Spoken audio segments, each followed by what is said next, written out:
खंडहर, एक भूतिया कहानी।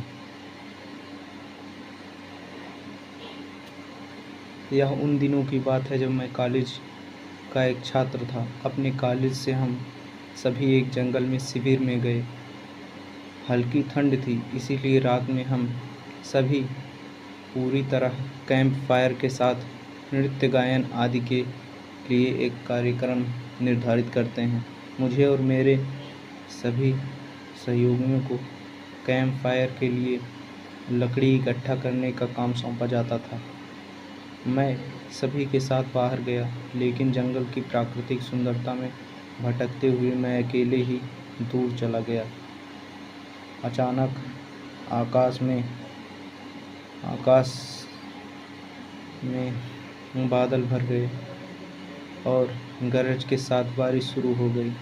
बादलों की लगातार गड़गड़ाहट के कारण मैंने पेड़ के नीचे खड़ा होना उचित नहीं समझा और पास के घर की ही तलाश में एक दिशा में दौड़ने लगा। थोड़ी दूर पर मुझे लाल ईंटों से बनी एक शानदार इमारत दिखाई दी। इमारत पूरी तरह से प्रकाश से नहाया हुआ था और इसमें कई लोग हैं, यह दूर से लग रहा था। मैं तेजी से दौड़ते हुए इमारत में पहुंचा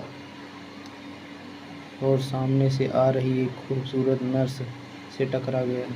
नर्स ने मुझे देखा और कहा, तुम बहुत गीले हो, ठंड लग जाएगी।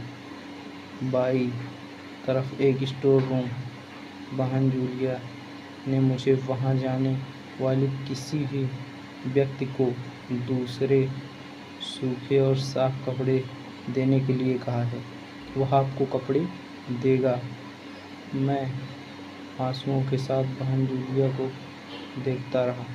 मुझे कुछ समझ नहीं आ रहा था, मैं क्या करूं। मेरी स्थिति देख कर बहन जूलिया शर्मा गई और हंसी और कहा, पहले आप अपना मुंह बंद कर लीजिए, वरना मच्छर मुंह में घुस जाएगा।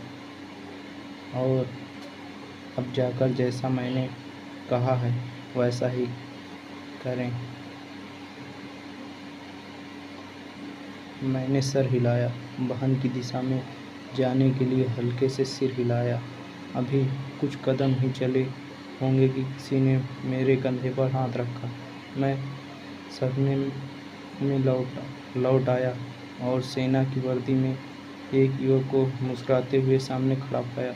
आश्चर्य के एक बादल ने मेरे चेहरे पर अपना घर बना लिया था। यह देख युवक हंस पड़ा। उन्होंने धीमी लेकिन हठ आवाज़ में कहा, मैं कप्तान विनोद हूँ और यह हमारे देश की सेना का अस्पताल है। कैप्टन विनोद की बातों ने मुझे आश्वस्त किया।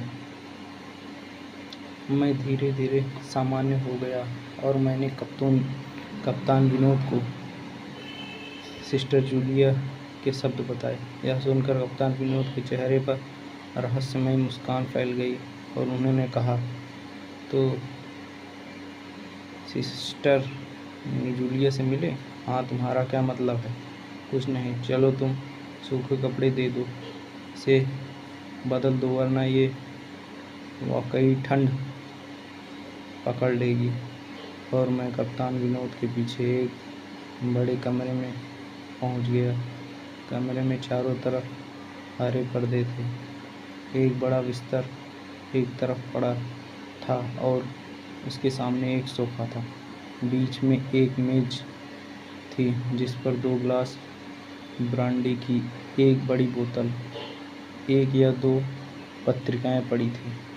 कमरे के एक कोने में बड़ी अलमारी थी जिसमें से कप्तान विनोद ने आसमानी रंग का कुर्ता पैजामा निकाला और मुझे दे दिया और कमरे से सटे बाथरूम की तरफ इशारा किया।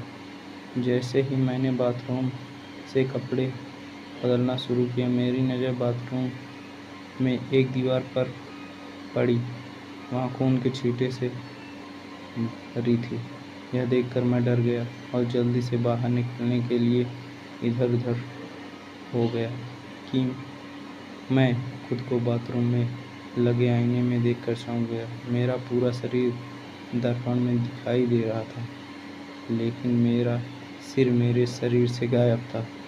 अब मुझे डर लगने लगा और मैं अकड़कर बाथरूम से निकल गया। मुझे इस तरह से बाहर आते देख कप्तान विनोद ने हंसकर पूछा, क्या हुआ? अरे हाँ, आपने अभी तक मुझे अपना नाम नहीं बताया। तुम कहाँ जाओगे? बाहर बहुत बारिश हो रही है, लेकिन आप अचानक क्यों जाना चाहते हैं? मैं इसे समझ नहीं पा रहा हूँ कप्तान विनोद। आपकी एक बाथरूम की दीवार खून के छींटों से भरी हुई है और आपके बाथरूम में लगा दर्पण भी थोड़ा अजीब है। मैं इसमें अपना पूरा शरीर देख सकता था, लेकिन मेरा सिर गायब था। मैं यह बिल्कुल नहीं रुकूंगा।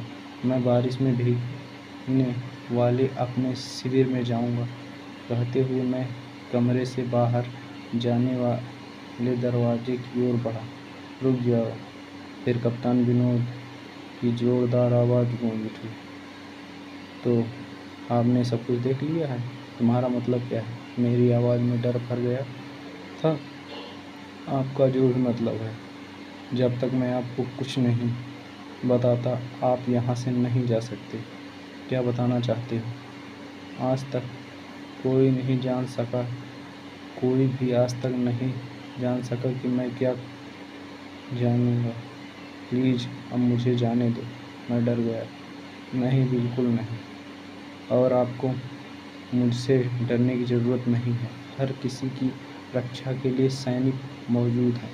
मैं भी आपकी रक्षा करूँगा। कप्तान विनोद की आवाज़ नरम थी। आओ मेरे साथ इस सोफे पर।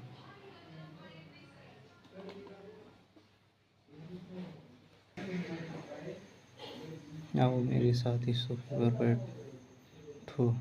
मैं आपको एक कहानी सुनाता हूँ। जैसे ही कहानी ख़त्म होगी, मैं आपको जीप से आपके कैंप तक छोड़ दूँगा। वैसे भी आप अपने सहयोगियों के साथ बहुत आगे आ चुके हो सकता है कि अब आप पैदल चलकर वहाँ ना पहुँच सकें। कप्तान विनोद की आवाज़ में क्या आश्वासन था। मैं जाकर उसके पास बैठ गया। कप्तान विनोद ने कहा शुरू किया, दुश्मनों ने हमें निशाना बनाकर हमारे अस्पताल को धोखा दिया। दुश्मन देश के 2 सैनिकों ने हमारे सैनिकों के रूप में प्रचंड किया और हमारे घायल सैनिकों में से एक को लाया। वह घायल हो गया और हमारे देश की सेना ने उसकी तलाश की, लेकिन वह नहीं मिला। संभव साजिश के तहत घुसपैठियों ने उसे घायल होते ही कहीं छिपा दिया।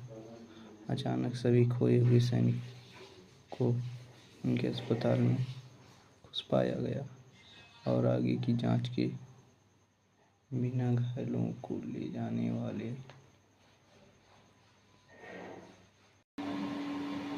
वैसे भी आप सहयोगियों से बहुत आगे आ चुके हैं।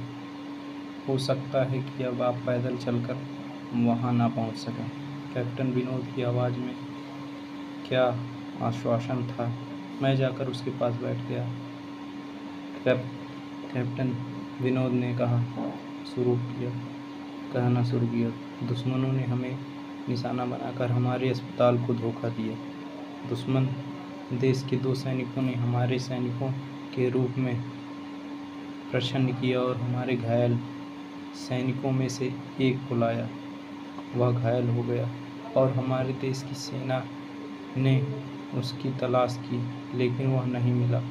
संभव साजिश के तहत घुसपैठियों ने उसे घायल होते ही कहीं छिपा दिया। अचानक सभी खोए हुए सैनिकों को उनके अस्पताल में घुस पाया गया और आगे की जांच के बिना घायलों को ले जाने वाले क्षम दासों को अस्पताल के अतिथि कक्ष में रहने की अनुमति दी गई। सैनिकों का अभी भी इलाज चल रहा था कि विस्फोट हो गया और पूरा अस्पताल एक पल में खंडहर में बदल गया। लेकिन अस्पताल अपनी उत्कृष्ट स्थिति में खड़ा रहा। मेरे सपनों को नज़रअंदाज करते हुए कप्तान विनोद ने अपनी बात जारी रखी। उस विस्फोट में कोई नहीं बचा। दीवार पर खून के छींटे भी इसी विस्फोट में मरे हुए हॉस्पिटल के कर्मचारियों के हैं। हाँ, लेकिन यह अस्पताल मुझे खंडहर नहीं दिख रहा।